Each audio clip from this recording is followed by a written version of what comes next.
The day Rose threw her slipper at the television, her husband didn't shout. He didn't even move. He just looked at the slipper on the floor, looked at the screen, looked at his wife, and quietly asked God what he had done to deserve this life. But let's go back. Because this story didn't start with the television. It started with Rose herself. Rose had never done anything halfway in her entire life. She didn't laugh quietly, she laughed with her whole chest and half the street. She didn't cry softly, she cried with testimony. And she certainly didn't get angry gently. When Rose got angry, the atmosphere changed. The first time her husband Paul saw it, they were on their very first date. A small restaurant in Lekki. The waiter brought the wrong order. Jollof rice instead of fried rice. Simple mistake. The kind anyone ignores. Not Rose. She straightened up in her chair like someone had called her name in court. She looked at the plate. She looked at the waiter. She said, in the calmest voice she had ever used, "Young man, sit down." The waiter could not sit down because he was at work. But something in his body wanted to. "Is this what I ordered?" Rose asked. "Ma, I'm sorry, I will change it." "I didn't ask if you were sorry. I asked if this is what I ordered." Paul sat across from her completely frozen. Half terrified. Half fascinated. Fully aware that this woman was something he had never encountered before. He married her 6 months later and told his friends, "Love is an adventure." His friends warned him. He did not listen. Rose's reputation in Lagos moved faster than she did. At the market in Ojelegba, the traders knew her by face. When they saw her coming, prices became suddenly correct. Nobody tried to overcharge her, not because they respected her, but because nobody had the energy for what followed if they tried. One afternoon, a young seller tried to give her a smaller piece of fish than she had paid for. Just slightly smaller. Rose held the fish up in the air like evidence in a court case. "Is this 1 kilogram?" she asked. "Madam, NA like that the fish cut." "Put it on the scale." It was 0.7 kilograms. Rose placed the fish down carefully. She looked at the seller. She looked at the people around them. And then she delivered a speech so thorough, so structured, with such a clear introduction, body, and conclusion, that a woman buying tomatoes nearby began to clap. At church, Rose was known as the woman who asked the pastor follow-up questions during the sermon. Out loud. Without raising her hand. When the pastor said, "God will provide for your needs," Rose said, clearly, from the 4th row, "But what is the timeline, Pastor? Because rent is next week." The whole congregation held their breath. The pastor, to his credit, said, "Sister Rose, that is an excellent question." Rose nodded. "Thank you. I've been asking it for 3 years." Her husband Paul sat beside her every Sunday with his eyes closed. Not in prayer. In survival. Then lockdown came. And Rose, who survived by arguing with the world, was suddenly locked inside a flat with nowhere to aim her energy. She cleaned. She cooked. She rearranged the furniture twice. She called her friend Sandra every day until Sandra started sending her to voicemail and leaving a message that said, "I am alive. I will call you when I am ready." Out of desperation, Rose found a television channel that played soap operas all day. She had never been a soap opera person. She preferred news, real stories, things with facts she could challenge. But there was nothing else. So she Saturday. She watched. It was fine. Until a show called *Broken Vows* started airing. And until a character named Victor appeared on that screen. Victor was smooth. He was the kind of man who smiled too easily and lied too cleanly. He cheated on his wife Grace with a calm face and an even calmer voice. When Grace asked questions, Victor turned them around. Made her feel dramatic. Made her feel paranoid. Made her feel like the problem was her feelings, not his actions. The first episode, Rose watched in silence. The second episode, she sat forward. The third episode, Victor looked at Grace and said, with a soft, disappointed voice, "You are always overreacting."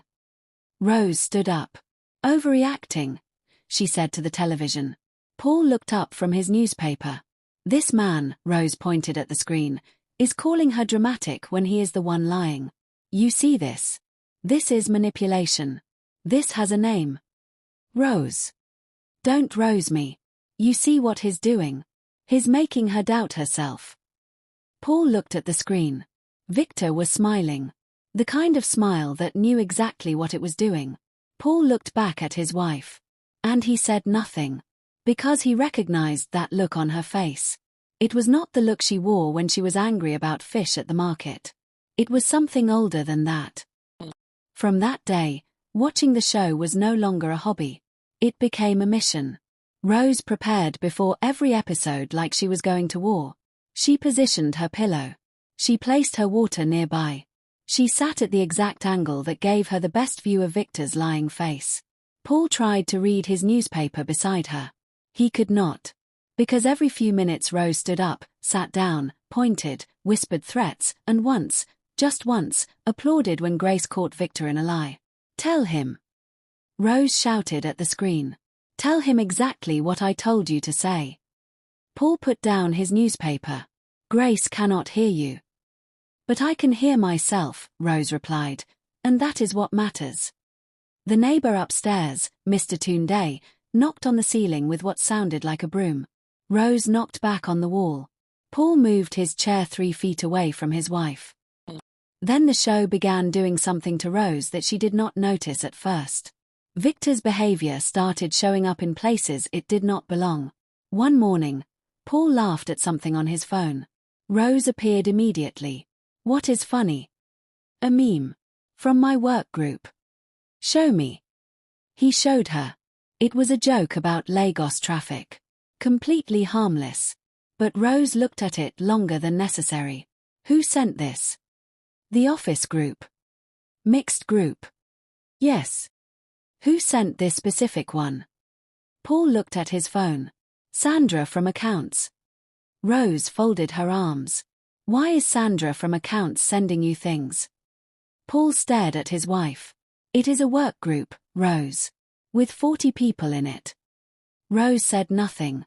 But she walked back to the kitchen slowly. The way someone walks when they are thinking hard about something they haven't said yet. That evening, Paul came home 25 minutes late. Traffic on the 3rd mainland had been terrible. He walked in, set his bag down, and smiled. I'm home. Rose looked at the clock. Then at him. You're late. Traffic. You didn't call. My battery died on the way. Rose looked at him for a long second. Then she said quietly, that's convenient. Paul blinked. Rose. I'm just saying. I was in traffic. Okay, she said. And walked back to the kitchen. But the way she said okay meant anything but okay. Paul stood in the doorway of his own house, bag still in hand, wondering what had just happened. That night, the episode of Broken Vows reached a new level. Victor had been caught. Grace had evidence. She placed it on the table, messages, a name, a date that matched a night he said he was away for work. And Victor, calm, practiced, experienced Victor, looked at his wife and said, You went through my phone. This is what we've become. You don't trust me. The room flipped. The guilty man became the wounded one. Grace, who had every reason to be furious, began to look uncertain. To look like maybe she had done something wrong. Rose jumped to her feet. No. No, no, no, no, no. Don't let him do that. Her voice was shaking now. Not with anger. With something different. Don't sit down. Don't apologize. You found the truth. The truth is not the crime. Paul stood up. Rose. That is gaslighting. Her finger was pointing at the screen. He cheated and now he's making her feel like the criminal for finding out. I know that. I know exactly how that feels. She stopped. The room went completely quiet. Paul looked at her. On the screen, Victor was still talking. But nobody in that flat was listening to Victor anymore. Rose stood with her hand still half raised, and her face had changed completely. The fire was still there, but behind it, for just a second, was something else. Something that looked like pain that had been waiting a very long time to come out. She sat down slowly. Paul came and sat beside her. Not across from her. right beside her. He said nothing. He waited. After a long silence, Rose said, quietly, without drama, without performance, "He used to say that to me." Paul did not ask who. He already knew, from small pieces she had shared over the years, that there was someone before him. Someone who had not been kind. "He would lie," Rose said, "and when I found proof, he would look at me like I was the crazy one. Like I was the problem. Like my feelings were a sickness that needed to be managed." She stopped. And I believed him. For a long time, I actually believed him. I thought I was too emotional. Too dramatic. Too much. She looked at the television. Victor was still on the screen, still performing innocence. "I was not too much," Rose said.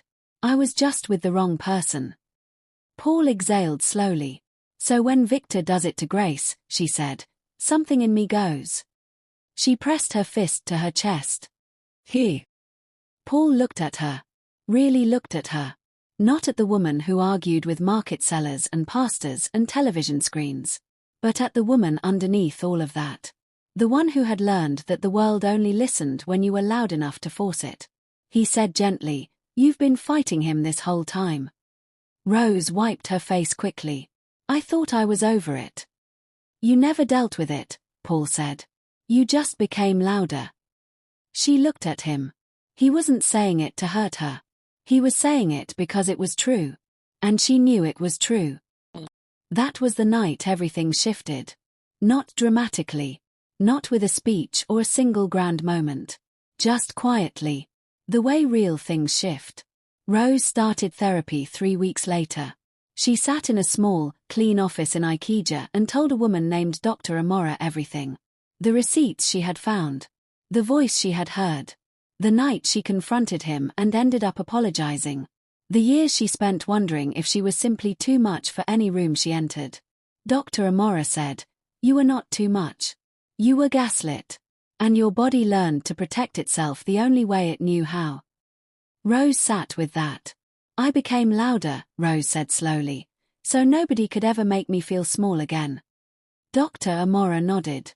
"And now you're learning that loud is not the only kind of strong." Rose came home that evening and found Paul in the kitchen attempting to make soup. He was struggling. The pot was smoking slightly.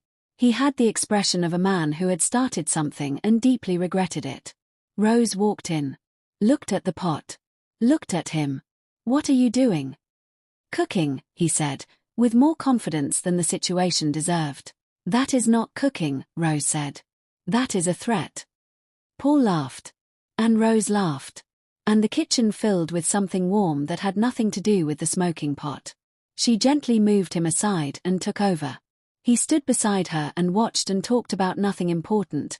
His day, a joke he heard, a strange thing the neighbor's dog had done that morning. And Rose listened. And responded. Without checking for hidden meanings. Without scanning for patterns. Without bracing. Just two people in a kitchen, on an ordinary evening, choosing each other quietly. The television still sat in the living room.